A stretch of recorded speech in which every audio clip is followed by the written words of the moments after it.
two coaches.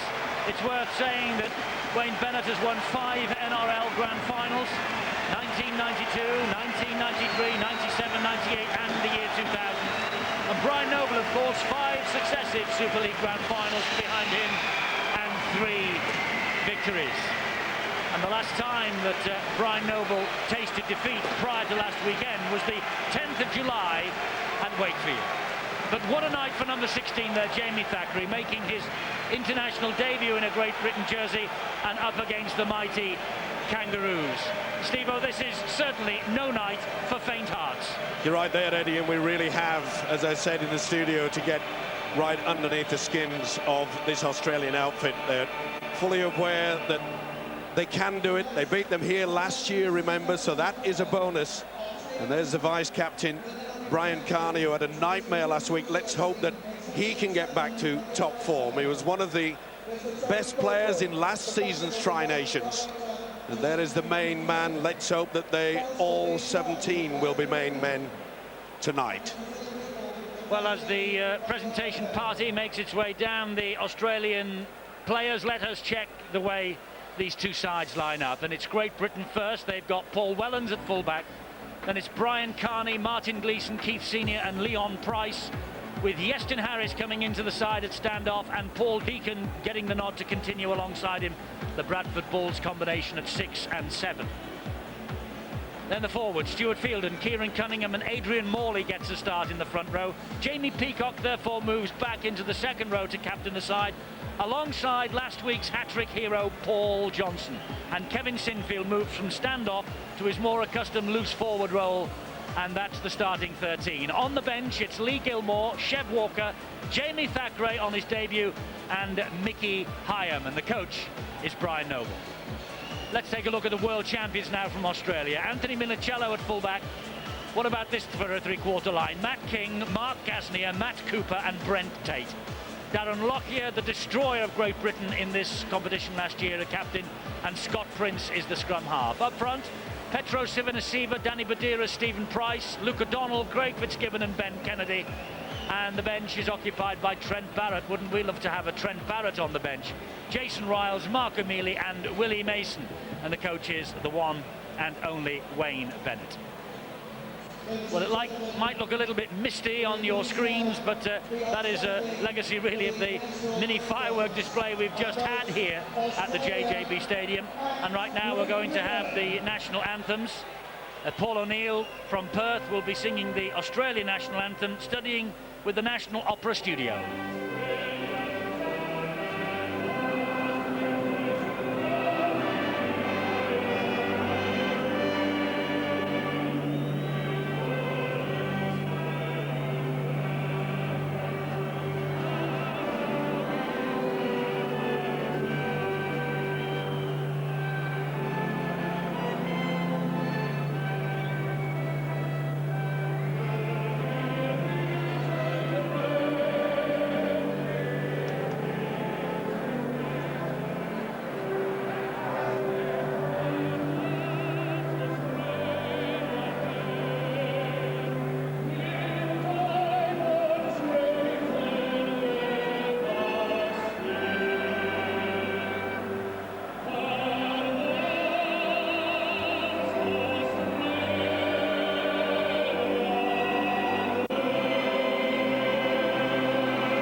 From the English National Opera.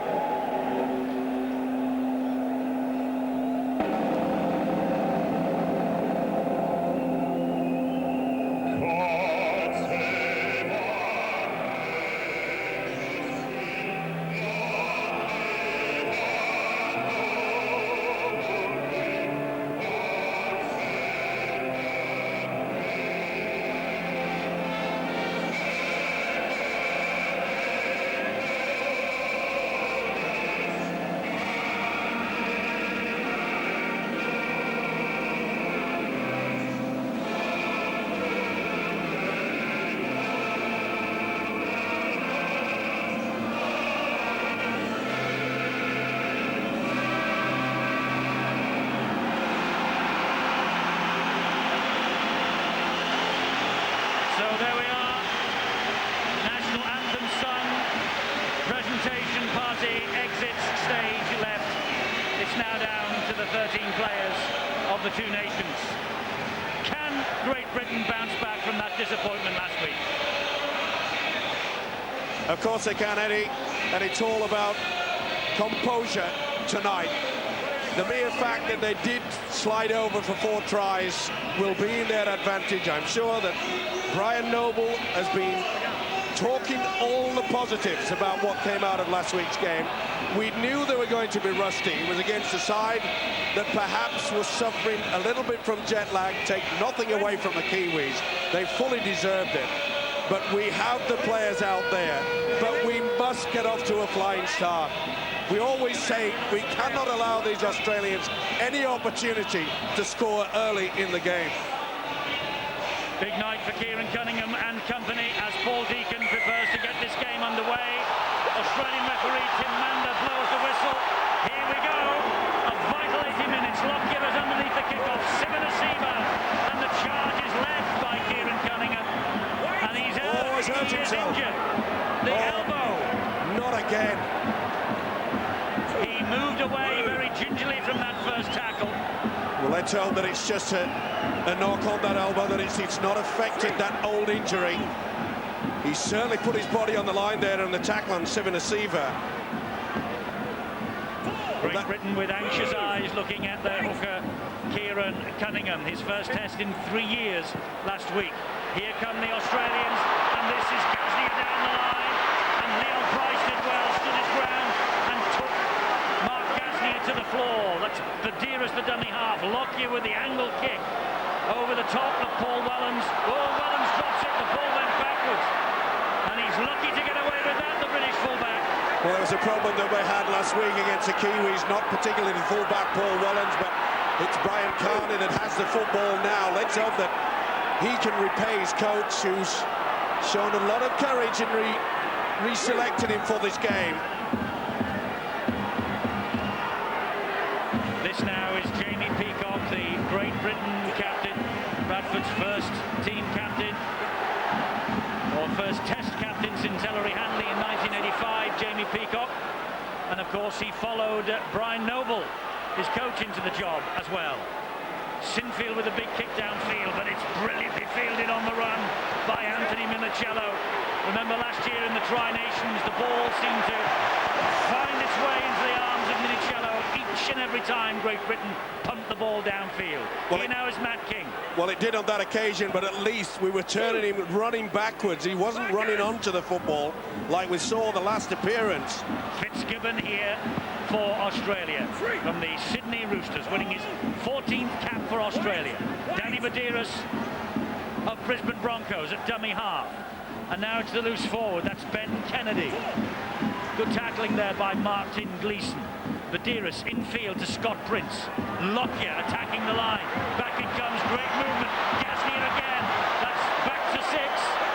Back to 6. But that was a knock on. I think the referee will play the first knock on. He'll put the head and feet down to Australia here. Well, once again, Ian Millwood, we are having so many problems down in the centres. It's a penalty to Australia for offside, is it? They're going to take the 2 points here, Eddie. I think it's sweet music to every Australian back in Australia. To see Gasnier get so much clean ball and twice he's touched the ball. Cooper and Gasnier on this big pitch here at Wigan can create absolute havoc here tonight. And it's great to see Prince and Lockyer working well together, communicating. That's been the question during the week. How's their communication? Gee, I bet Gasnier's just tipped his hat off and said, thanks, guys, more of that. Well, it was a problem, Eddie, that we had last week against the Kiwis, and it was on the right-hand corner. You probably saw actually there the British player who came in for the tackle was standing in an offside position after the ball was knocked forward. So that's why Australia have this penalty, and it's Craig Fitzgibbon who needs 6 points for 100 for Australia. That's how he started tonight, and this is for the opening points of this match for the Aussies. He never misses. He has a wonderful boot, Craig Fitzgibbon. I think you were talking there, Steve-O, about last week. The right-hand side of Great Britain had anything but trouble against New Zealand. It was interesting. Johnson was over as the right second row last week. They've started him on the left side, and he does have a tendency to come out of the line, and twice he's come out of the line, and he suffered. They've got to stay together, otherwise they'll find holes, Australia. They certainly will, with the way that Ghazni, as you say, on 2 occasions has made inroads. And it's Deacon with the kickoff. Underneath it again is Lockyer, and it's Sivanasivia once again who takes the ball forward. And fortunately for Britain, it looks like Kieran Cunningham has shrugged off that knock he took on the elbow in the first tackle. Australia, though, leading by 2 points to nil. John Keir, we said Britain needed to get off to a flying start.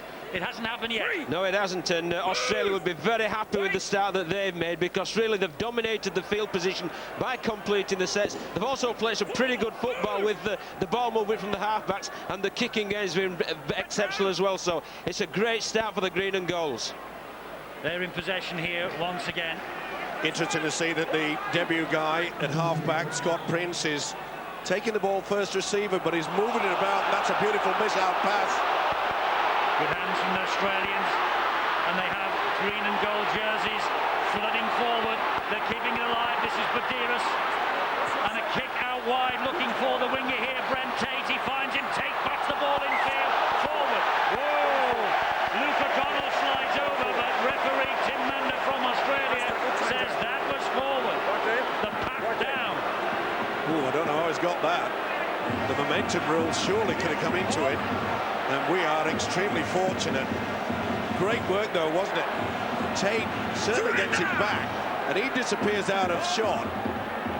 Boy, we are very, very lucky indeed on that. But again, they are just plucking us apart out in the centres. Yeah, but I've got to give a big rap there, Steve-O, to Tim Manders, the referee. It was exactly in line with the pat back, and there was no doubt at all in his mind. So that's a great piece of refereeing. It is, if you're a true Brit, John, and we are in this commentary. And the momentum rule didn't really come into play there. It was forward as far as Mr. Mander was concerned. Ball finds its way wide to Brian Carney on the bounce, and Carney shrugs off 2. It wouldn't surprise me if this fella has a big game tonight after the horror show he put in at Loftus Road last week. And a dab down the line. But there he is again, radar, Anthony Minicello. And a good chase by Paul Wellens, his opposite number. Good option as well. Take that short blindside, get the kick through, and he's got the for offside. Just a little bit too keen there. And that'll be so disappointing for the Great Britain camp, because the kick and chase was superb. And then look at this. He was away too early, no doubt about it. Well spotted by Tim Mander. Now, I must say, and I have to complain yet again, why on earth do we have a New Zealand referee last week, and now we have an Australian? With the Australians, what on earth is happening to the international board? The prop forward, Stephen Price, on the international scene for 7 years. At last making a kangaroo tour, Stephen Price. This now, Craig Fitzgibbon. Just over the halfway line. Third tackle gone. Badiris is the dummy half. It's with Ben Kennedy. Well, Great Britain seem to have slowed the momentum down in the last 4 minutes or so. This is Prince now. High kick. Another tester here for Wellens and Price. Price underneath it and clasped it to his chest. But a wonderful chase again from Australia. And Brent Tate getting the tackle in. Eddie, I think there's one guy happy at the moment, Brian Carney, after that horror game he had last week and dropped balls. They haven't put a kick up to him. We're nearly up to 8 minutes in the game. The Australians look very comfortable with the ball. They're not worrying about picking a bloke out. They're really moving the ball around, and they look very comfortable, Eddie. They do look comfortable. Great Britain get the penalty. Offside. That is a relieving one as well, and I must agree with the guys that Australia, they have yet to use their forwards when they are in the British half. All they're interested in doing is keeping the ball wide. It'll be interesting to see when the big packs do start clashing with each other. We haven't seen it yet. Here's the hat-trick hero from last week, Paul Johnson. Tackled, though, by Mark Ghazni. It's with Deacon. Deacon to his Bradford Bulls colleague, Stuart Fielden. He's tackled by Sivanasivia and Price. He'll play the ball. 30 metres out. to Cunningham, who finds Deacon, who finds Easton Harris. And Harris gets the ball away to Sinfield. Sinfield does well, gets it back to Harris. Here is Jamie Peacock. Great Britain now trying to keep the ball alive if they can. Deacon waits at dummy half. It's with Paul Wellens. And Wellens trying to jink his way around. Tackled on tackle number 4, and Cunningham. And Cunningham scampers from dummy half. Dabs the ball to the in-goal area. And taking no chances there was Matt King. King and Carney nearly sliding into the front row of the stand behind the goal. We always have to say it in international football, you've got to make sure that your kicking game is good, and that was superb from Cunningham. He had a fantastic game, but the winger was well up to it there, Matt King. Matt King from the Melbourne Storm, first Kangaroo Tour, an outstanding year with Melbourne. And Brian Noble knows the size of the task his team faces tonight as Lockyer, with the dropout, gets it into Great Britain territory. That was a knock-on. Oh, Paul Wellens is very lucky to get away with that. Well, how on earth did How on earth did the official, Tim Mander, not call that one? Well, he was facing his own line. That's why he's got away with it. Oh, he's lost the ball, though, Sinfield. That's a knock-on. Well, it was a great tackle by Stephen Price, but I think justice has been done here. Yeah, it certainly has, and Price got the shoulder right into the face there. The loose forward, Kevin Sinfield, and that is a knock-on in anybody's book. Yeah, he was facing his own line, but the ball went the other way. It doesn't matter. Well, I think it's regardless. I mean, obviously it played on and justice been done, but I've been very impressed with how Great Britain's opened up with the kicking game, because the short side kick from Wellens is very effective, and Kieran Cunningham's little kick from dummy half was as well, which shows a greater variation than we've previously experienced. This is Gasnier again. He attracted interest from Wigan a couple of years ago. Decided to stay in Australia. It's O'Donnell now for the Aussies, and Vadiris quick play the ball. Petero Sivanasiva gets Australia over the halfway line. Well, just over 10 minutes we've seen, and it's the first time that the power play from the back of Australia in the British half. Interesting to see what they do the cross run in here. This is Cooper, the centre from the St George Illawarra club. It's a St George Illawarra double act with Gasnier and Cooper. There's another high kick. Oh, that's going to bounce. Great Britain cannot let the ball bounce. Badiris gets it to Gasnier. The ball went backwards again, and that's a knock-on by Badiris. Well, Great Britain cannot allow the ball to hit the deck off the kicks. They were very fortunate there. Interesting, isn't it? Wayne Bennett pinpointing Leon Price's wing rather than Brian Carney. Obviously feels that Carney would have gone through all this week. Taking the ball, the bomb, and diffusing it. Here is Carney now. It's his last appearance on this Wigan ground for a while. Departs the shores for Newcastle Knights for next year, then to the Gold Coast. Here is Johnson. On halfway, Great Britain. 3 tackles gone, this set of 6. Just over 11 minutes gone. Morley, short ball. Oh, hello. Had a big red cross on that one. That's sure Wellens will be giving Morley a pat on the back for that. But this is a good build-up now. This is where we've got to offload. Or are we going to give it some air? Last tackle, Harris and Sinfield, and it's a high hanging kick. But it's claimed easy by the winger Matt King. Under a lot of traffic as well. Good example, any youngster watching the game. Notice how he kept his eyes on the football, took the arms up into the air and then embraced the ball to his chest. Ben Kennedy now. Back to his best in his first season with Manly. Ben Kennedy. Here is Craig Fitzgibbon. Almost to halfway. In fact, just gets Australia over the halfway line. Badiris and Prince with a kick to the corner, and Leon Price is after it, and this is a great kick. This is a great kick. Well, it nearly was. Leon Price took a gamble then, and it came off for him. I think he played his joker. He certainly did. Oh.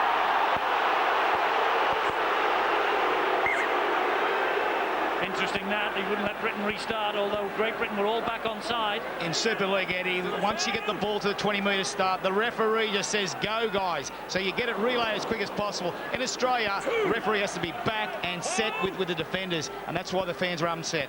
So is that the international rule or what? No, that is the international rule, what Mander's applying by there. Okay, so we're not playing the international rules in Super League.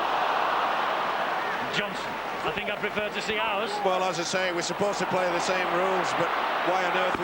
I've already mentioned about the fact that we have an Australian referee.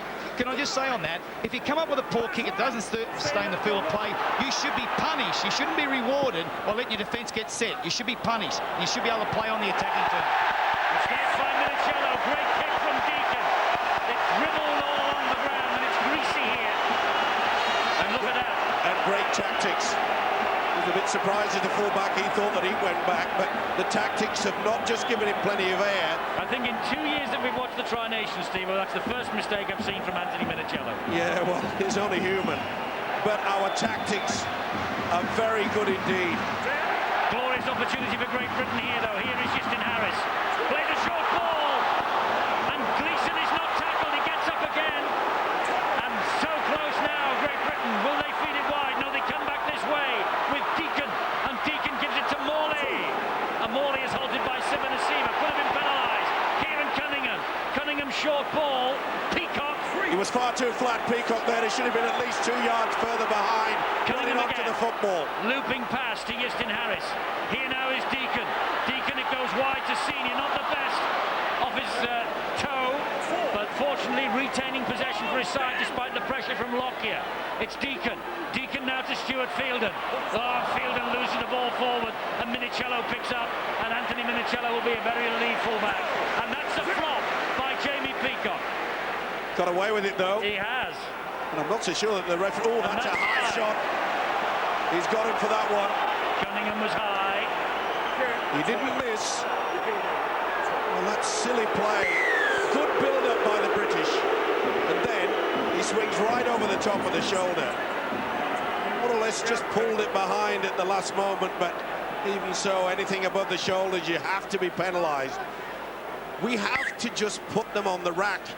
We've already noticed 3 good little grubber kicks has put in a lot of trouble on the Australians, but we can't give away penalties like that. We need good position. I think the word you're looking for, Steve-O, is consistency. Consistency on your kicks. Consistency on your discipline when teams come out of their half. And at the moment, Great Britain in the last game and the start of this is they're looking for that consistent element. Good hands from Australia, but Luke O'Donnell halted by good tackling by Paul Johnson. He now is Gaznia. Very exciting player this fellow is. You know, they will have to beat Australia twice in a month to make it to the final. None of this squad was born the last time they beat Australia twice in the same series. That's the size of the task facing Great Britain tonight, but so far only 2 points down and 16.5 minutes gone. This is the last tackle. Prince's kick. It's easy this for Wellens. He gobbles those up. And Wellens moves away, evades the would-be challengers twice. That's the first poor kick we've seen from the green and golds. And that'll be good relief, though. That's good defence and good work there by Price. Both sides just testing each other out. Carney now for Great Britain.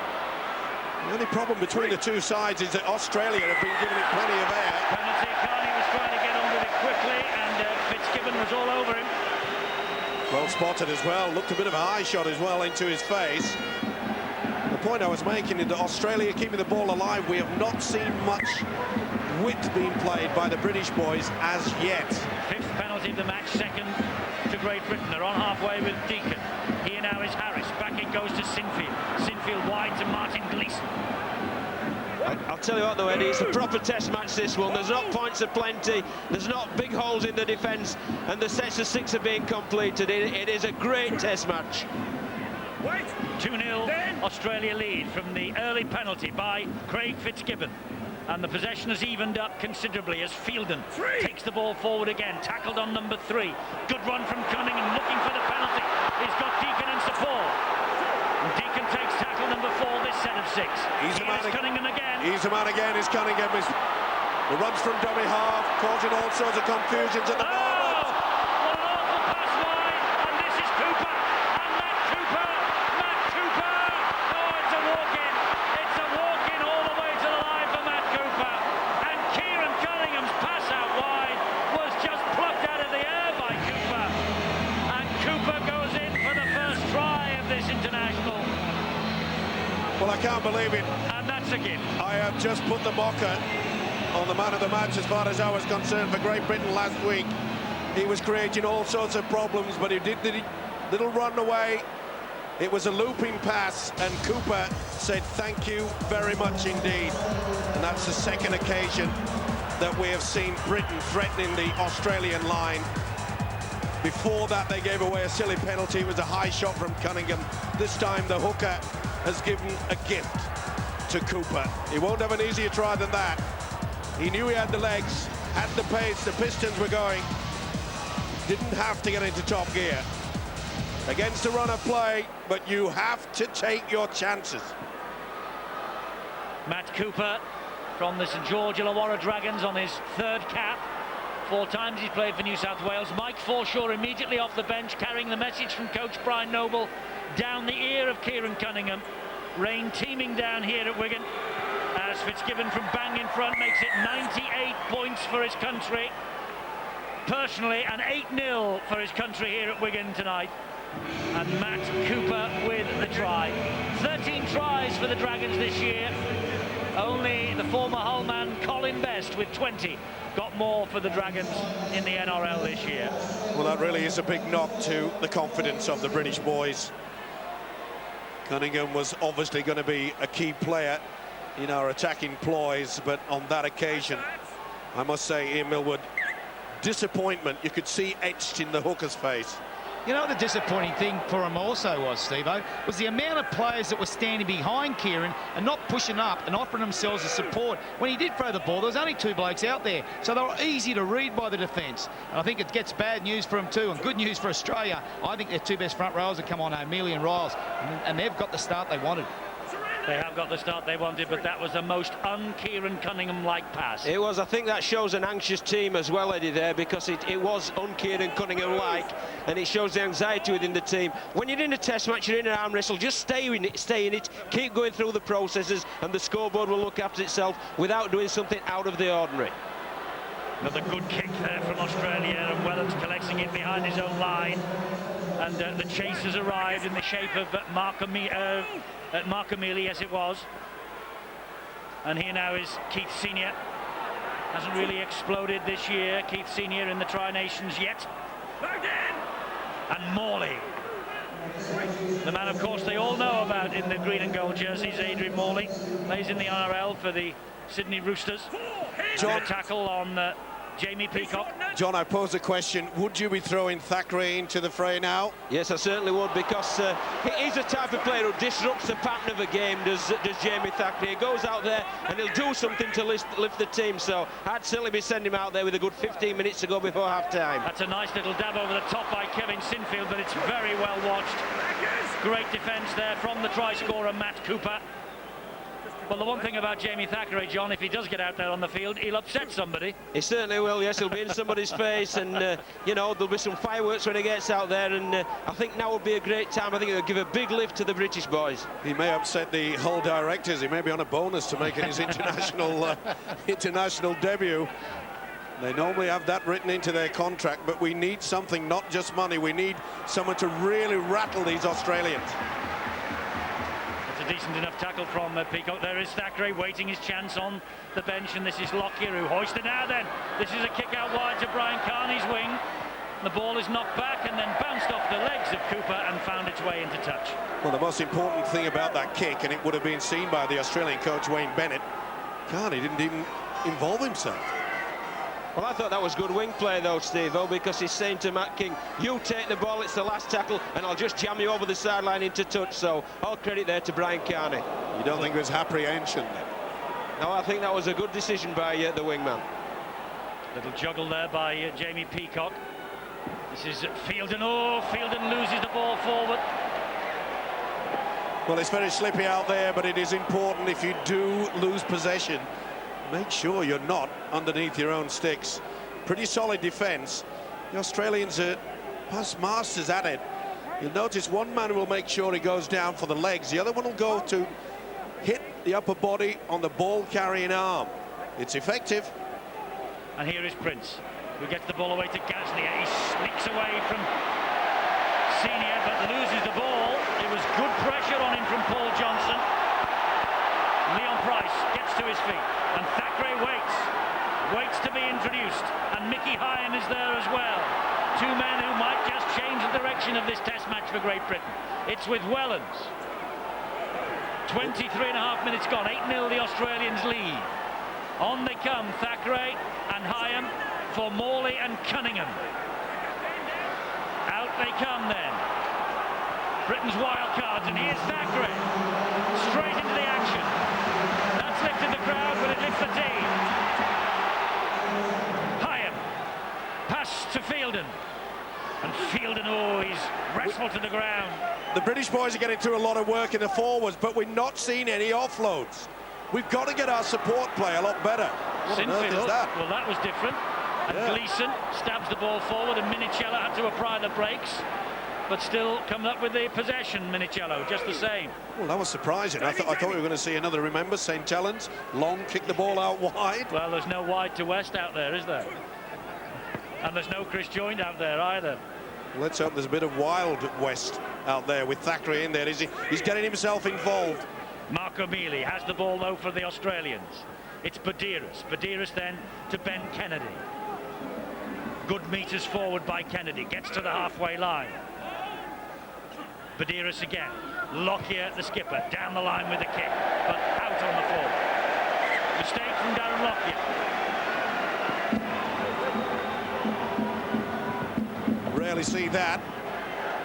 I must say it's a good position now for Britain to really launch something. But Darren Lockyer's had a modest 2005 by his own standards, hasn't he? Yeah. In fact, a lot of people were saying to me that, you know, Australia wouldn't be the same with Andrew Johns. Now, I've seen them, Andrew Johns and this fella Lockyer, play together.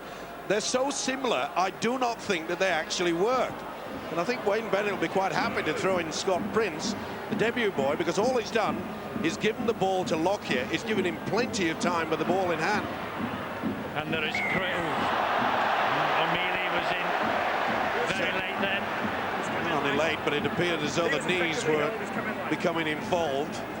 I was going to mention, Steve, when you're talking about the half-back combination, as we watch this again, it's a bit high from Luke O'Donnell as well, but there is Craig Gower in this party, and how many times has Craig Gower tormented the life out of Great Britain? He's not on the bench tonight. And don't forget Trent Barrett, the quality of that man as well. Great Britain need to score here with Easton Harris on the bounce. It finds its way eventually to Martin Gleeson. Gleeson is tackled by Prince and also by Matt Cooper. It is Brian Carney now. Carney doing his best. He would love to have a big influence on this match this evening. Here's Mickey Hyam, who will be playing on this ground for the Wigan Warriors next year. One of the most unusual transfers in rugby league history to Bradford, and then in the next hour he arrived at Wigan from St Helens. That's a penalty. That's a penalty against Deacon. Well, he's complaining that the ball carrying arm did not hit the deck, but I think the tackle has been completed. No doubt about it. Well, I was making the point that that should have been play on. He was still moving. That is a very unfortunate penalty, and Brian Noble agrees with me. Never, he said. Well, I'm just making a point, you know, that Deacon there, you see he was looking, but even when he offloaded, we don't seem to have anybody coming on the second phase. A lot of hard work, yet again. John Keir, it's just hard work won't win your game against the Australians. No, but you've got to stay within the arm wrestle, because we coughed too many errors up last week against New Zealand. We can't afford the same, and I thought an enterprising piece of play there involved Thackeray straight off the tap, and we did catch them a little at 6 or 7 on the fringes, but it's just a matter of staying patient, staying in the ball game. Luke O'Donnell takes tackle number 3 on halfway, and that was Trent Barrett at dummy half. Prince gets the ball away to Jason Riles. Didn't make much progress there, Australia, just about 7 or 8 metres on that tackle. And here is Prince again, kicks to the open space behind the British defence, but that will skip away on this greasy surface, and the ball goes dead in goal. Just a little bit too strong there from the youngster. Interesting to see they were kicking on the 4th tackle. They're quite happy. You could see there that Carney had not dropped back. He won't drop back until it's virtually on the last tackle. So pretty good tactics by the Aussies. Here comes number 14, Lee Gilmore, winning his 9th cap tonight off the bench, the St Helens man, getting the nod ahead of Gareth Ellis of the Leeds Rhinos. That's going to be a penalty. It is. The ball was stolen. Well, that really was silly play by Trent Barrett. They'd done all the hard work, and then he just reefs the ball away. He may have got away with it with... Tell you, Steve, it's just as we said, though, things happen when he gets out there. Yep. So Mickey Hine will restart for Great Britain. The ball goes to ground, but it makes its way to Thackeray. Again, we're just doing far too much one out. We haven't even seen anybody wanting to run on the angle. Here is Sinfield. Gets the ball away, Easton Harris. And it's now with the hat-trick hero from last week, Paul Johnson, looking out on the fringes, trying to get past the defence. Sinfield. And waiting at dummy half is Mickey Hine. Deacon. Deacon. And Gilmore. Good tackling, though, by Lockyer. Deacon again. Here is Stuart Fielden. Three men to tackle Fielden. Will it be a high one, or will they just put it on the grubber? They're running it here with Easton Harris. They have men on the overlap wide. And here is Carney. There's no way through for Carney, is there? No, he can't get the ball away. And he's in touch. Eddie and Steve, I know you're talking about support play, and that's a skill that it creates desire, doesn't it? You know, anyone can support a ball carrier. The people at home wouldn't realise is that Great Britain are playing so deep, and because they're playing so deep, we haven't got anyone offering themselves in the next hole. We haven't got enough doubt put in the Australians, and the other thing is, because they're so deep, they can see it, read it, and react, and they've got time, and that's the adjustment they need in their attack. Nice to hear you saying we when you talk about Great Britain. Now, I've got to pick you up there, Eddie. You said, I'm Australian. And I sang that national anthem very loud. I hope you never even complimented me there. Well, at least you stood to attention. Don't worry about it, turned your mic off. And Steve-O was on his feet for both the national anthems, of course, as per normal. Here is Jason Riles. And it's now Trent Barrett who gets the ball to Prince, and Prince again punches the ball into the corners. And Leon Price is going to have to run this ball back. And they get as far as Gasnier, but Gasnier misses the tackle. That was wonderful work by the centre, Keith Senior. He took an Australian out. He was trying to get to tackle the winger, Leon Price. Here is Sinfield, the Leeds Rhino skipper, operating it loose forward tonight. That should lift their spirits. That's the first real solo break we've seen. Good That's upload. better. That's better. Here is Fielden. Fielden wide to Senior. And Senior grounded by the tackle from Gasnier, and Lockyer wants to get on with it quickly, does so. Ooh, that looked a touch forward from Price to Thackeray. That is wonderful. Look, it's only the third tackle. And we're well and truly into the Australian half. We've got to make this count. If we can't score on this, we've got to make sure we get a second set of 6. It's Deacon. Back it goes to Wellens. Wellens attacking the line. A good tackle by Ben Kennedy. That's the last tackle. And here is Johnson, and it's with Deacon, and the kick comes high and wide. And here's a little tester for the winger, Brent Tate, but he clutches it out of the air. That's a very important tackle by Adrian Morley. Was it ever? Superb. Oh, good work there. He's saying that Gasnier knocked on. Man. Right under the nose of the touch judge, who wouldn't have anything to do with that. Here's Minicello. The thing is, you can see that the rain is just pouring down now. That was great work by Morley. Nearly got there before Gasnier. I don't think people at home appreciate, Steve-O. That's a front rower on a winger. Yep. That's incredible. The way he's just saved a try. His desire was unbelievable. Jason Riles gets the ball away to Matt Cooper. And he is bundled down by Kevin Sinfield on the last tackle. Minicello's the dummy half. Infield it comes to Prince. Prince back to Lockyer. And Lockyer will stab the ball towards the corner. And that will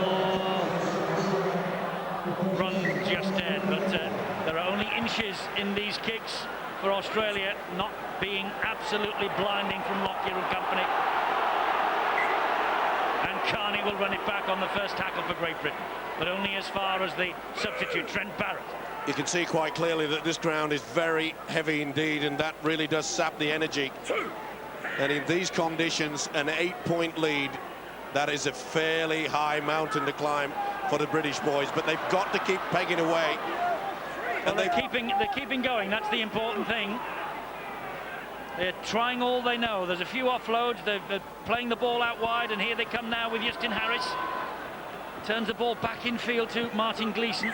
Lost the ball in the tackle. Oh, that really must irritate Brian Noble, the Great Britain coach. Had a sensational Tri-Nations last year, Martin Gleeson. He hasn't really lit the scene up yet this year.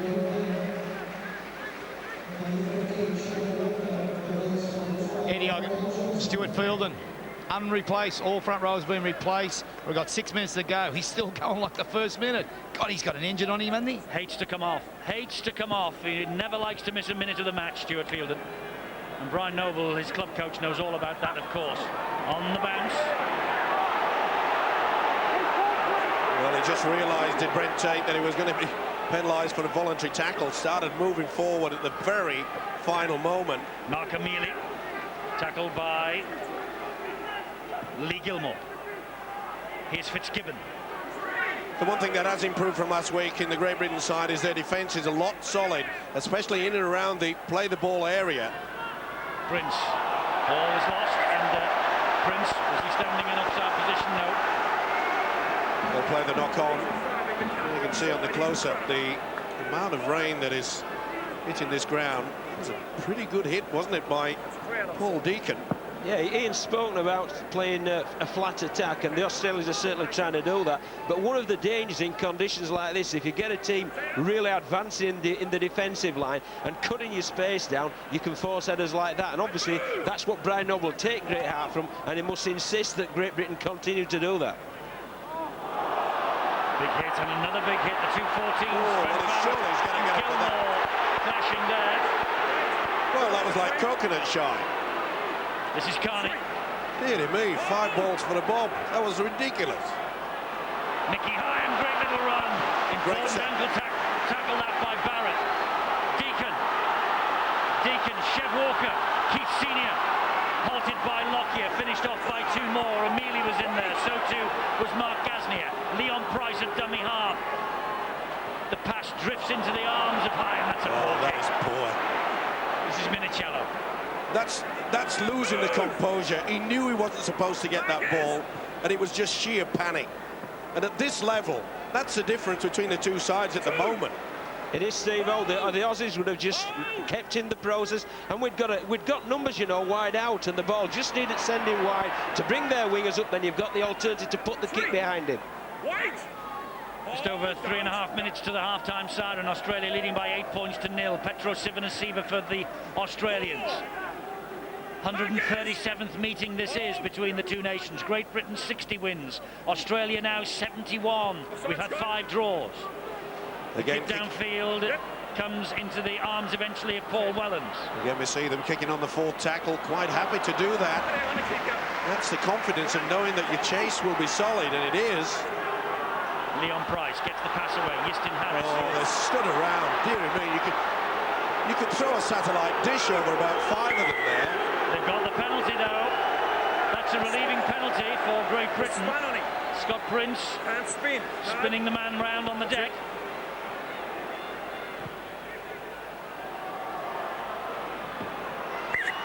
Well, Steve, when you talk about the Australian referee, I think he's been excellent, to tell you the truth. I think his calls have been very clear. I think they've been correct. I think he's had an outstanding first 40 minutes. This is Chev Walker. But it is unfair to put the pressure on people like that when you're refereeing your own country. Well, it's the innuendo, isn't it? That's all. Well, of course it is, and sometimes it might go against the Australians. Play on, says the referee. And this is Hyam, and a good tackle coming in from Riles. This is Wellens. Wellens attacking the line. Gets the ball back to Sinfield. Here is Justin Harris underneath the would-be tackle of Ben Kennedy. Finished off by Scott Prince. Sinfield 10 metres away, Great Britain. Deacon. Here now is the big cross forward. Stuart Fielden just short of the line. Nicky Hyam at dummy half. Back it comes to Justin Harris. Harris floats it wide.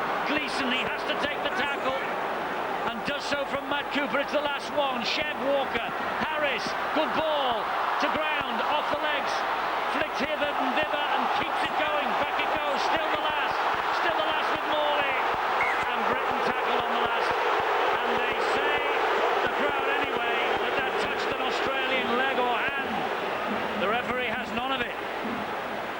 was pinball wizard time, wasn't it? It was all over the joint. Who's got this? Who hasn't got it? Is it going back? I think Gaznia played at that. Looked like it, didn't it? Here he is anyway.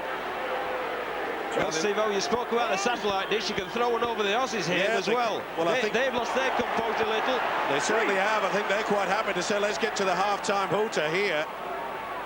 But this is where Australia can be so dangerous. You can't allow them to just relax. They'll think, oh, it looks like they're going to just do nothing, keeping a bunch. But now you've seen the three quarters. They're fanning out. Will they run the power play? I think they might. No. Safety first. Drills it into touch to Trent Barrett. That's great respect. Brian Noble's on his way down to greet his players in the dressing room. Wayne Bennett made his way down a few seconds ago. I think both teams said thanks, Trent, for doing that because of these conditions. They have absolutely banged each other here in the last 20 minutes, and both sets of forwards said, hey, guys, let's get to our lunch pretty quick, eh?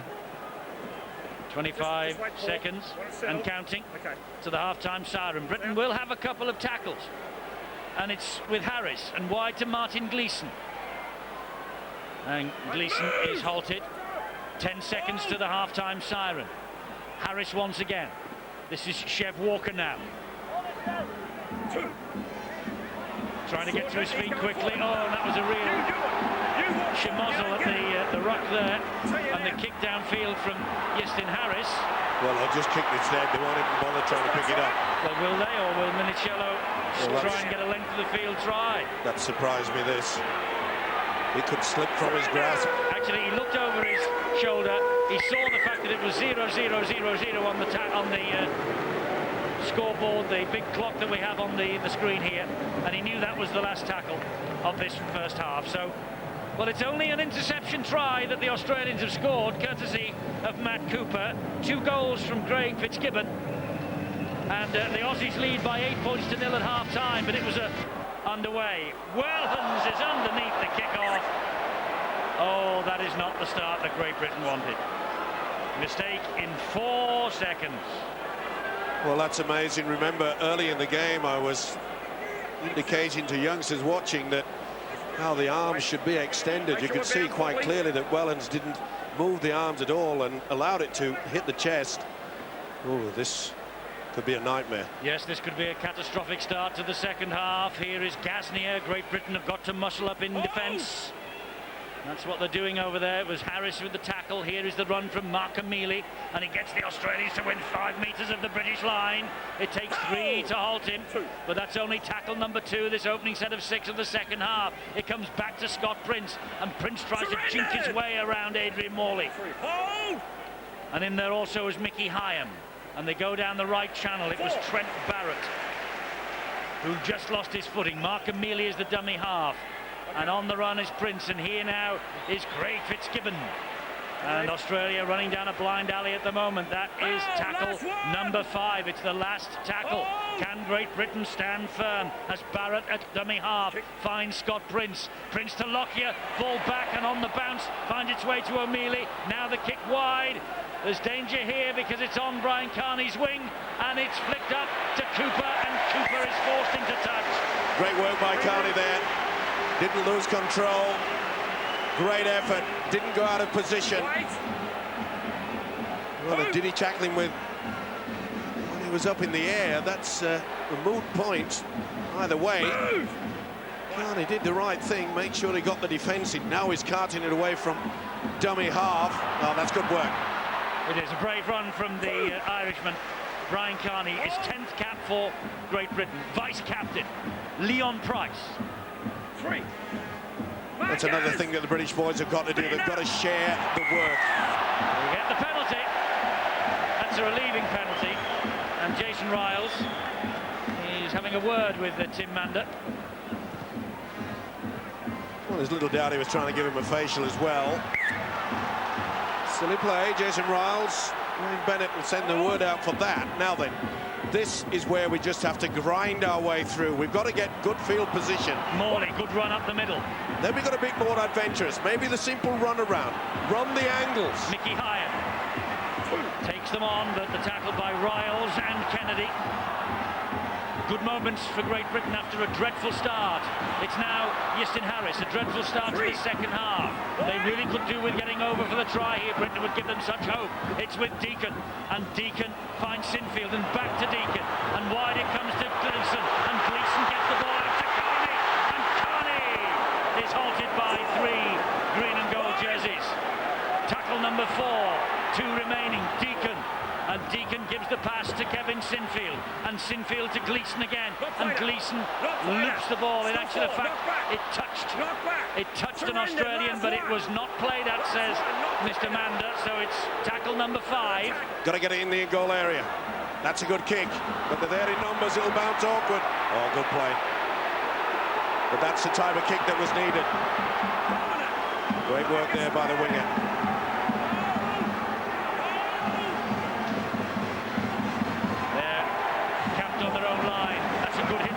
Walker on Minicello. Important they do not give away a silly penalty now. 3 tackles gone, 15 metres made by the Australians. Here's Sivanasiva. Great defence. They're hunting in the pack. They're up for this. The mistake from the kick-off by the fullback Paul Wellens. That'll be just brushed to one side now. Yes, it was a horror start from Wellens, but Britain toughed it out in defence, and now they're toughing it out at the other end of the field. Scott Prince with the kick, not convincing. But it finds its way to Leon Price. Let's get the half-time news. Chris is with the Australians. First bill with Great Britain.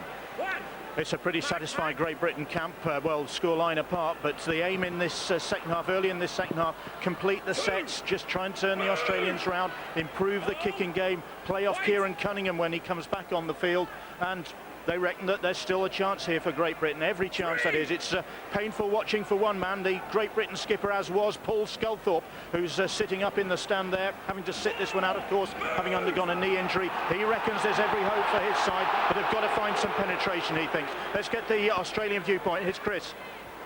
Well, the Aussie viewpoint, they're pretty happy with the way things are going at the moment. They're sticking to their game plan. They're executing it well. The kicking game in the first half, perhaps from Darren Lockyer, not that great. But Scott Prince in the first half, his kicking game was superb. One thing that Wayne Bennett does want to see an improvement in that is not so much the kicking game, but the kick chase around the ruck. They need to tighten things up. But overall, pretty happy. Injury front, none to report.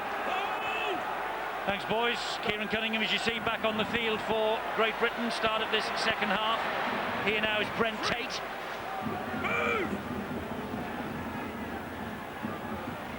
And Fitzgibbon will drive the ball forward again for Australia on tackle number 4. Another good set of 6 defensively here for Great Britain so far.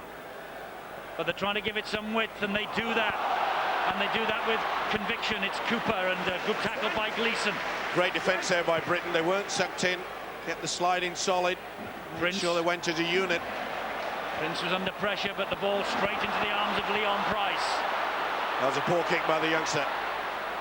Now then, we have to launch something. Deacon trying to do exactly that. Great jinking run from the scrum half. Quick play the ball. The tackle from Lockyer. Tackle number 1. This is Harris. And Harris, a little dummy, tries to go on his own up the middle. The tackle comes in from O'Mealy and Sivanasiva. Cunningham is waiting at dummy half. He gets the ball away to Lee Gilmore. And Gilmore flicks the pass back to Stuart Fielden. Fielden still out there, has been from the start. Cunningham will attack the line. Gives a short pass to Paul Wellens, his St Helens teammate. Tackled there by Ben Kennedy. And this is Sinfield. Short pass. It's the captain, Peacock. And Peacock is grounded 7-8 metres from the line. Struggles to get to his feet. Sinfield. Cunningham. Oh, not the best. And Harris's kick was awful. Well, again, just panic situation, set it in. It was a poor pass. And Harris had to just do something, and he decided to fly hack it forward. The thing is, they had the ball in hand. It went through 2 pairs. And they should be thinking of dinking it into the in-goal area. Yeah, I don't think they've to do anything out of the ordinary. They've just to do the ordinary things extraordinarily well, and we weren't doing it there. But you've got to give a big rap to Stuart Fielden, you know. 2 kicks from Scott Prince have been poor, and it's been because of the kick pressure from that man who's been out there all that time. There's a mistake from the Australians. It was a big error, 0 tackle. And the error was from Jason Riles. This is Kevin Sinfield now. You can can see the ground cutting up. Again, it's going to be down to who's got the most petrol in the tank at the very, very last moments. It'll come from a mistake the next try. Harris You can virtually guarantee that. flicks the ball, and this is Peacock. He keeps the ball alive. It's with Chev Walker. Walker, it goes wide to Leon Price. Price comes inside Lockyer, escapes the tackle, can't get away from the next two. There are 3 tackles remaining, this set of 6 for Great Britain, and Cunningham will attack the line, and Cunningham's given it to Morley. And Morley for Great Britain! Adrian Morley next to the post. Just the lift that Great Britain needed, start of this second half. Adrian Morley sent off after 12 seconds against Australia on this ground 2 years ago for the tackle on Robbie Cairns. Now he has breathed life into Great Britain's Tri-Nation challenge. It all came about by the mistake from Riles. Got them in good position, and it's that man again, Cunningham. It was Johnson on 3 occasions last week against the Kiwis. This time, it's Adrian Morley. Great work. See how he just spun out of the tackle. Didn't want to commit his entire body into the would-be defender. He was spinning as he took the ball. It allowed him to spin around for the try, right under the sticks. Listen to the crowd here. They fully deserve that. You've got to take advantage when the opposition make the mistake. It was Riles that knocked on. Surely Sinfield can bring this game back to just 2 points. From bang in front, Kevin Sinfield, and he makes no mistake. It's Great Britain 6, it's Australia 8. Game 4 of the Gillette Tri-Nations, and Britain are alive. And Roy Keane, the captain of Manchester United, watching from the stands here at the JJB Stadium. He has had much to say, allegedly, about his Manchester United teammates and the plight that they find themselves in at the moment. Of course, I'll bet he will be an interested spectator at Old Trafford tomorrow when Chelsea are the visitors. Tonight he's here at the JJB Stadium because he loves his rugby league. And we're 10 minutes into the second half, and Great Britain suddenly have got a lot of hope in this Tri-Nations Game 4. Well, they would be quite happy as well, because we've been seeing 34 players out there giving all their effort. Nobody's shirking out on this one. We've got a new ball game. The confidence has to stay with us now. It's important that we get through another set of 6, get to a good field position, put a little bit of doubt in the Australian minds. Fielden for Great Britain has to take the tackle. It's the last one. They're still inside their own half of the field, Great Britain, with Cunningham, and Cunningham to Deacon, and Deacon to Sinfield. A bit of width for Sinfield. That's not a bad kick. And the winger, Matt King, is underneath that, and King will run it back. Strengthen the tackle, though, from Euston Harris and company. Great reception committed, and that's what's needed. Minicello for Australia. We've got Ian Millwood and John Keir here. John, if you were Brian Noble, what would you be saying at half-time? I'd have told them just to continue doing what they were doing, build pressure, stay patient, and the kickers trying to get some repeat sets in order to put the pressure on Australia. And just as it has happened when the pressure was on, Cunningham took full advantage. There's no need to change anything, just keep grinding away. And Ian, what would Wayne Bennett have said, do you think? I think he wants all of this, Eddie. He said cash in your possession. We spoke about half-time to get field position, because it's shown with Riles' error that Australia come up with an error, and then Great Britain scored. Cash in field position, and cash in the ball, get the field position. I think Australia will score if they get that close a line. Walker gets the ball away to Keith Senior, and Senior offloads to Paul Deacon. Deacon takes a big hit there from Trent Barrett. Walker, there's Leon Price, big pardon. And again, they've got to make that point. This is where the 3/4 and the British camp have got to take a lot of the pressure off the forwards, because late in this game, it'll go down to what's Field's left. And sharing the workload is important. Cunningham gets the ball away. Here is Peacock. But what a difference it makes, you know, when Cunningham comes onto the field of play. Last tackle here for Great Britain. There is Cunningham again. Finds its way to Harris, and the dink over the top from Harris. And it's a difficult ball for Minicello to pick. He gets it in the end. Great chase from Gleeson.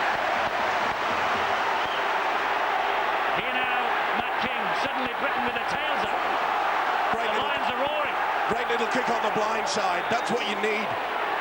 Forget about it, giving it air so they can go right down the throat of the man in the fullback position or the wingers. On these conditions, make sure the ball hits terra firma and it can go anywhere. The Pride took a battering last week for Great Britain. It took a battering in Sydney, you may remember, July 2002. But Test match football, alive and well over the past 3 or 4 years. Eddie, in rugby league, we also always talk about the star players, the centres and the halves who create that little bit of star about the game. But it's the front row which will dominate in these conditions. And I feel Fielden and Morley, gee, they've come out and dominated the Australians. And they're the ones who have asserted the authority around the rucks. Wellens is tackled by Craig Fitzgibbon. Cunningham, the dummy half. Now Morley, the scorer of the... Peacock it was. No, Morley it was, the scorer of the try. Cunningham and Harris running it up to the halfway line on tackle number 4. Taking more control now as a standoff, Justin Harris. And again, it's that man, Kieran Cunningham, is really bossing the dummy half position. A little bit confused at the Australians at the moment. That's a good kick. Great kick from Sinfield. Kicking game much better here tonight, but it's a far wider, much longer pitch than we had at Loftus Road a week ago tonight. It was very skinny in diameter. I think though also, Eddie, I think the options taken by Great Britain have been very good as well. The kick from dummy half, the kick down the short side, the kick from the second receiver, and they've also taken the ball right to the middle of the field, so they've got 2 options. So they've worked really hard on that, and it's paid off for them. The British pack has got the wind at their backs at the moment. Certainly their tails are up. They are bossing the match. They're winning the collision. Here, though, is one they have to win with Craig Fitzgibbon, and that is the last tackle. Most important factor is that Great Britain are getting the field position. Prince with the kick. Poor one. And look who was on the kick pressure is Stuart Fielder once again. He's having a great game.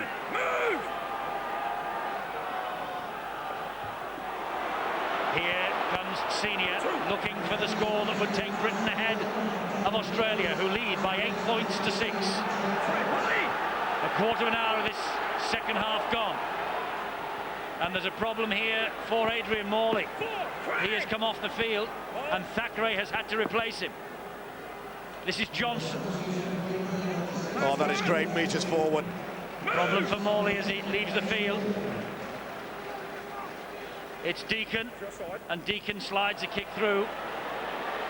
And it's picked up on the bounce by Matt King. They're waiting, though. 5 and 6 defenders there. Just plugging away a Great Britain. Minicello, no way through. Good tackle there by Deacon and Paul Johnson. That's Stephen Price, not the best pass, but oh, brilliant hands. And here is Matt King. Good tackle by Gleeson, it needed to be. Prince again. Lockyer back on the inside. No forward pass, a great screen from the terrace. No forward pass. Badiras to Prince. And Prince drifts the kick over the top. Poor into the arms of Leon Price. Operating on the wing, hopefully wants to play stand-off for St Helens next season. Well, Wayne Bennett surely will get the message out now and take the responsibility of the kicking game away from the little halfback, Scott Prince. The last 3 kicks have not been good, and it's Cunningham yet again, creating all sorts of trouble. He went looking for the penalty there, should have got it. Badiras did not get back the 10. Johnson for Great Britain. Still trailed by 2 points here, but deep inside Australian territory. And here is Thackeray. And Thackeray is grounded. Another dink into the in-goal. Keep it low, fellas. It's with Harris. And Harris does drift the kick through. And that's bouncing all over the shop. And there's work to be done here. And doesn't he do it well? The winger, Brent Tate. He does it brilliantly. Look at the metres he's made there. 20 metres from underneath his own sticks. Brian Noble knows that's just taken the pressure off. That could be the play of the game, Eddie. That was sensational wing play, wasn't it? It looks as if Britain was going to get another double deal, and we end up on the back foot. Here's Willie Mason. Just 9 appearances this year, 7 starts, injured on his way home against the United States of America last year. This is Ben Kennedy. They're over the halfway line, but it's tackle number 4. Badiris waits. Badiris infield. And it's Price. He takes the last tackle this set of 6. Badiris again. Back to Scott Prince. Prince gives it a bit of air to Lockyer. Oh, here they come. They have a man on the overlap. Minicello. Ball sticks in the hand. Oh, he's dropped it. Good tackle by Paul Wellens. It was try time. Gaznia had all the time in the world here. He was losing it first, and Wellens had committed himself. Boy, Wayne Bennett knows that could be the ball game. They've still got that 2-point advantage. We got caught out there on the left-hand side. They're playing their cards at Australia. When they get anywhere near, they're going to give it air. They're going to risk it. They're going to test their arm, and it nearly came off. Might have been a big moment of this match. Gaznia, you would not expect him to lose the ball in a position like that. It's Cunningham. He also had the man on the overlap. Here is Fielden, still going strong, nearly an hour without a break. Stuart Fielden at the coal face for Great Britain. It's Harris. It's wide to Deacon, and Deacon slides the kick down. It bounces and finds its way into touch. And that will just let Britain get second win. Well, in these conditions, it is a good option, kicking on the 4th tackle. No one at home who realises that you keep the pressure on. The Australians still cock a hoop, the fans that is. Only 2 points between the side, but it's like a bit of a chess game here. Who is going to find the lady? Who's going to get the checkmate? But play the percentages, and that's what Great Britain have done. It was a good kick from Deacon. It's a good test match, isn't it, gentlemen? Outstanding test match, Eddie, and I disagree with Steve-O there. I think Deacon would have been better served keeping the ball in play, because 1 or 2 of these big Australian forwards, they were walking back, and you know, let's keep the pressure on, let's turn the screw while we can. 3.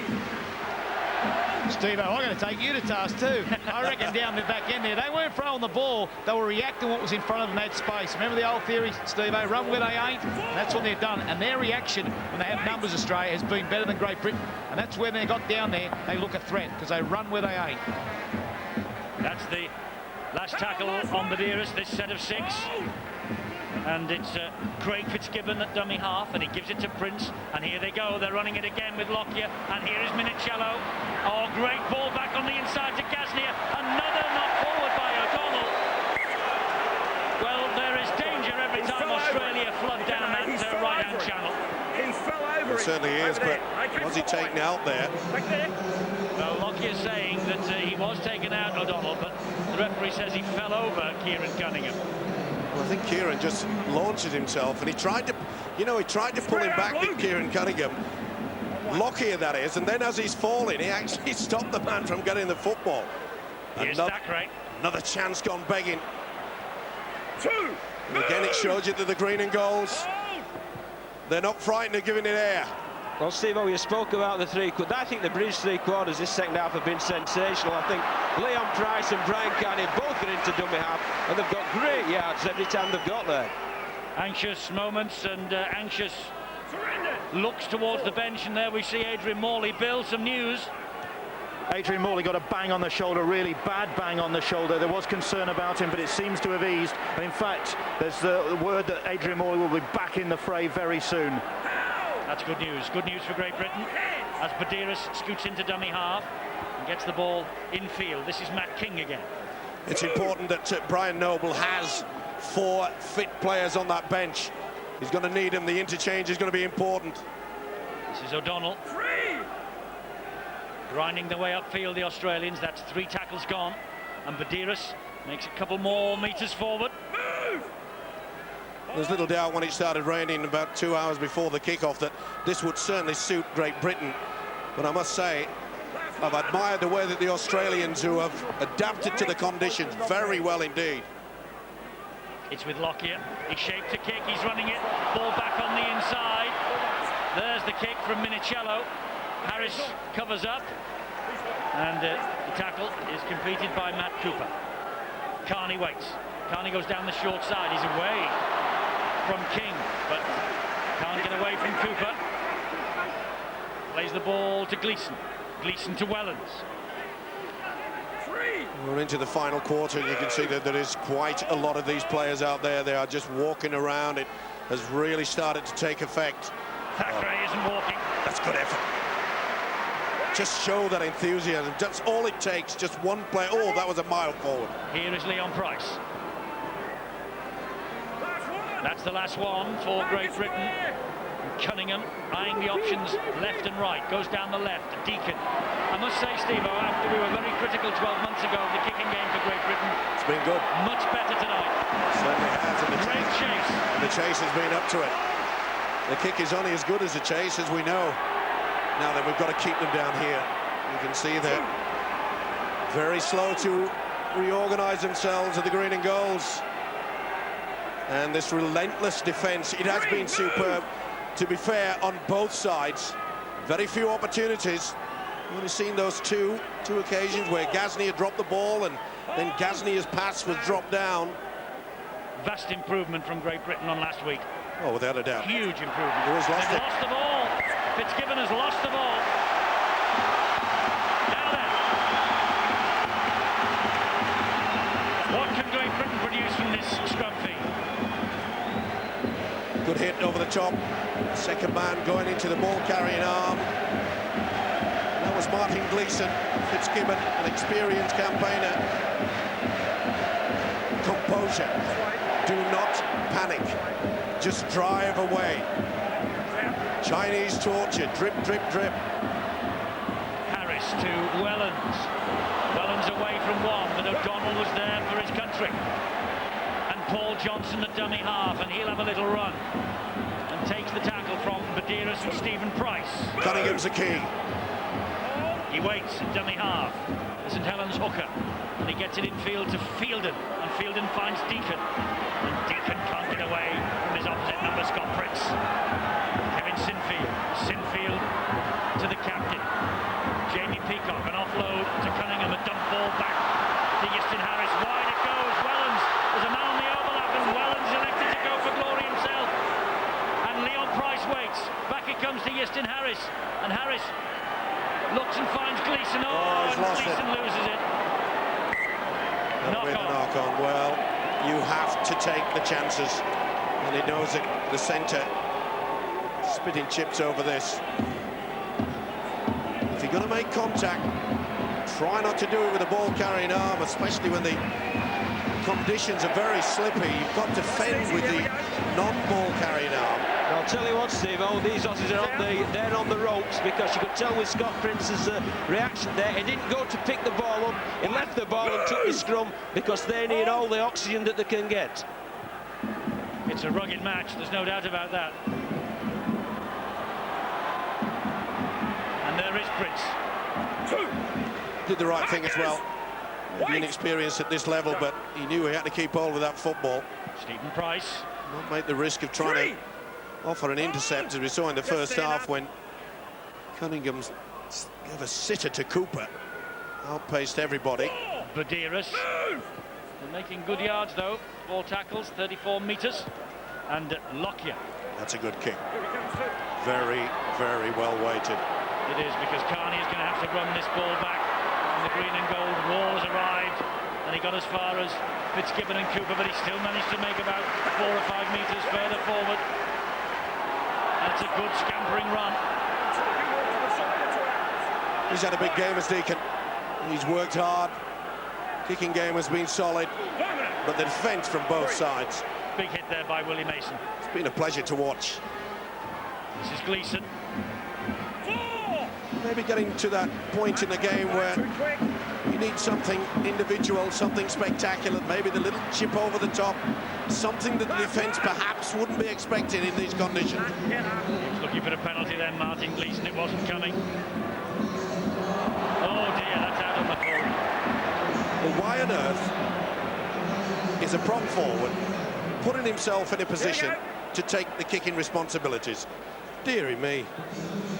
Brian Noble must have headbutted the concrete. I think you call it, Steve-O, a trombone in the wind section. On trombone England's In the win in section. the win section anyway. Yeah.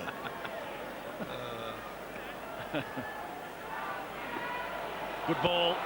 Mason to Lockyer. Barrett cut down. Maybe the trombones are in the brass section. You better know all about that, Ian. You're coming to Wigan. Yep, they've got a lovely brass band here, and I'll tell you what, Australia just brought Barrett on for Prince, and that'll create some real doubt for Great Britain. Here's Minicello. They have the men on the overlap again, and that is Gasnier. Good defence by Senior. Again, the sliding defence in the second half, a lot more efficient than we saw in the first 40. Last tackle.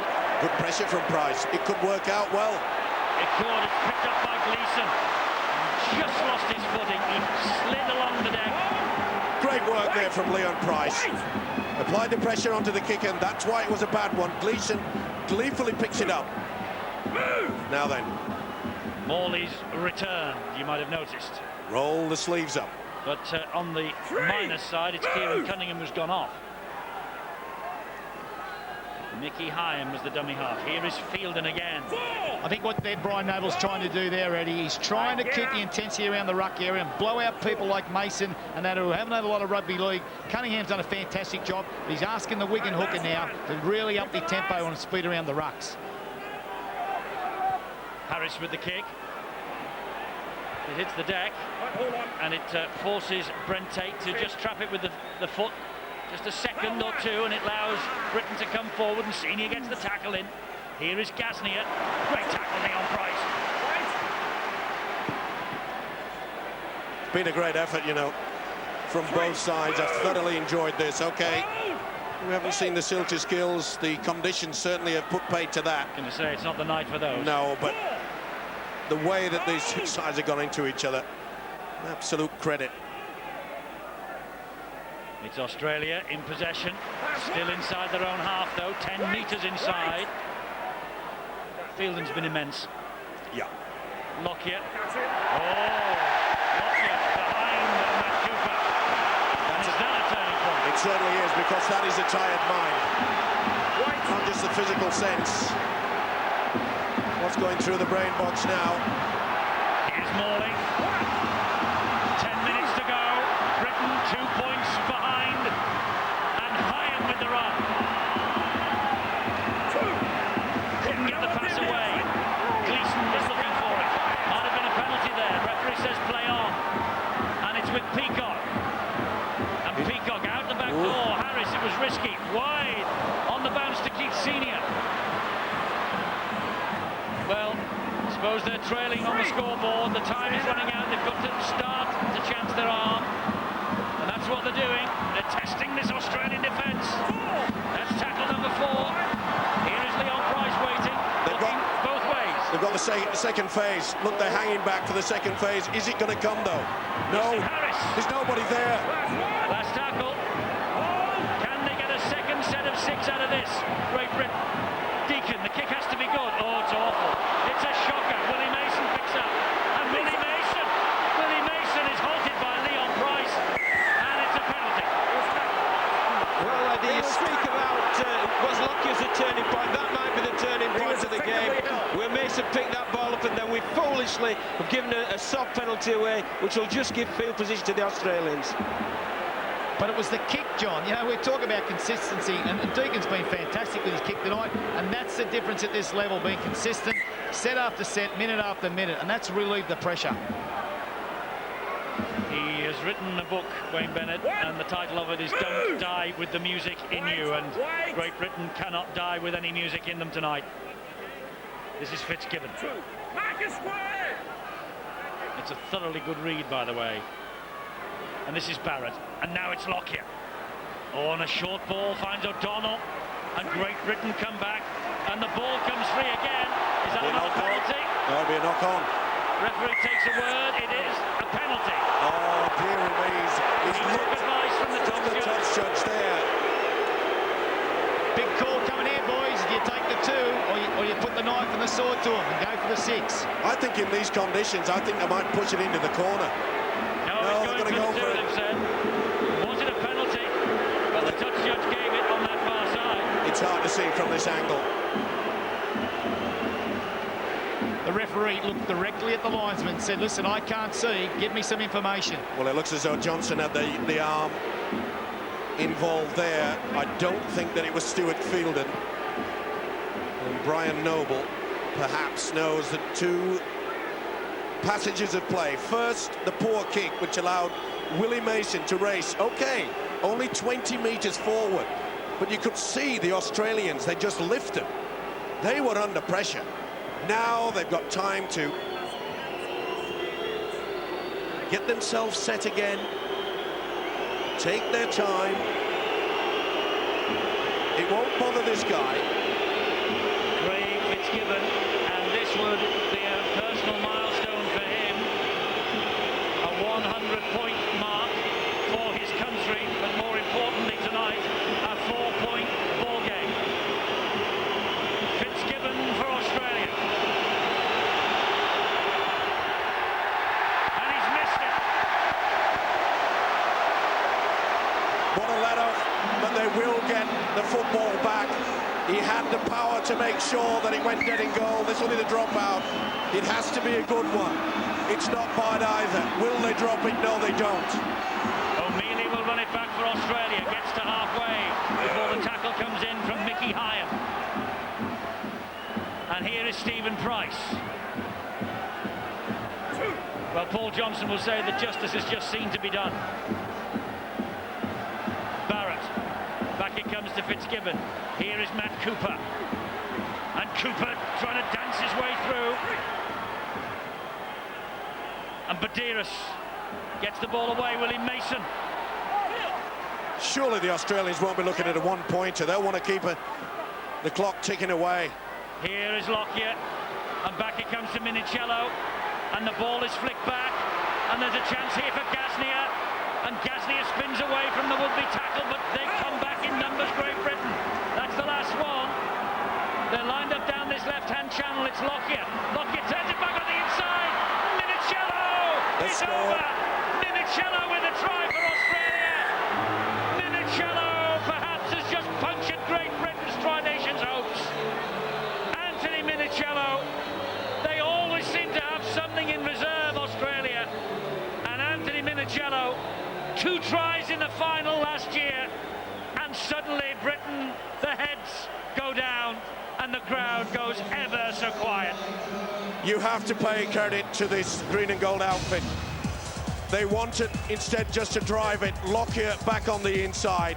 They tried everything. Sinfield went low, so did Wellens, but this was a beautiful set move. That is a wonderful effort. Full credit to the Australians, as I say.